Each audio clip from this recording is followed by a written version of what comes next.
अभी डिस्कस करने वाले हैं वो है semi circle. Semi circle means half of the circle. Semi circle का मतलब है हाफ ऑफ द सर्कल, ठीक है। इसको हम लोग सेमी सर्कल बोलेंगे। ये रहा हमारा सर्कल, ये रहा सेमी सर्कल।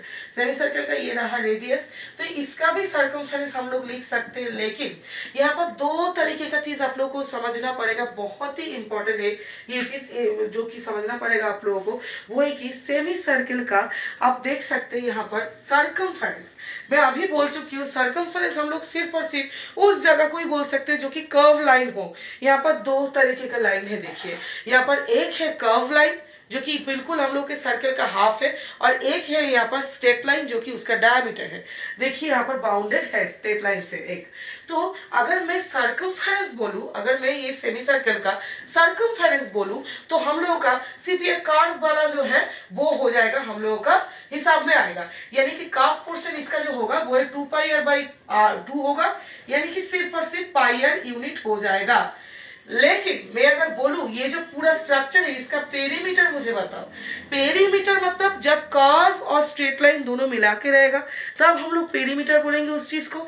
जब सिर्फ और सिर्फ कर्व लाइन रहेगा हम लोग उसको हमेशा सर्कमफेरेंस बोलेंगे। आउटर जो लेयर है उसको हमेशा हम लोग सर्कमफेरेंस बोलेंगे अगर कर्व और ये जो हम लोग का स्ट्रेट लाइन मिक्स किया हुआ है। तो अगर पेरीमीटर पूछा जाएगा, पेरीमीटर यानी कि हम लोग का निचला जो हिस्सा है उसको भी बोला जा रहा है, यानी कि पाई/r तो रहेगा ही जो कि कर्व पार्ट है, और उसके साथ देखिए यहाँ पर डायमीटर ऐड होगा यानी कि 2r।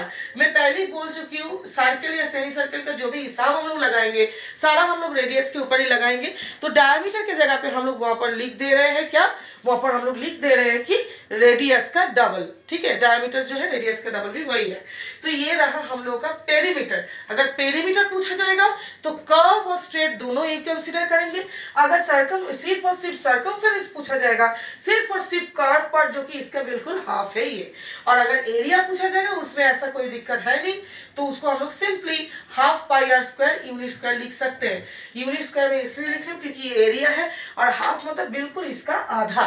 तो आई होप ये वाला फॉर्मूला आप लोगों को समझ में आया है। बहुत सारे जगह पे कंफ्यूजन रहता है, कहाँ पर पेरीमीटर लगाए, कहाँ पर कर्व सरफेस एरिया का ये वाला कहाँ पर कर्व जो लाइन है उसके लिए ये वाला फॉर्मूला लगाए, ये बहुत ज्यादा कंफ्यूजन वाला है। आई होप कि आपका कंफ्यूजन इसके बाद क्लियर हो जाएगा। अगर आप लोगों को ये समझ में आया है तो प्रैक्टिस कीजिए, जाके इसके फॉर्मूला के बेसिस पे सम कीजिए। आई होप ये वाला सारा आप लोगों को समझ में आया है। Thank you everyone.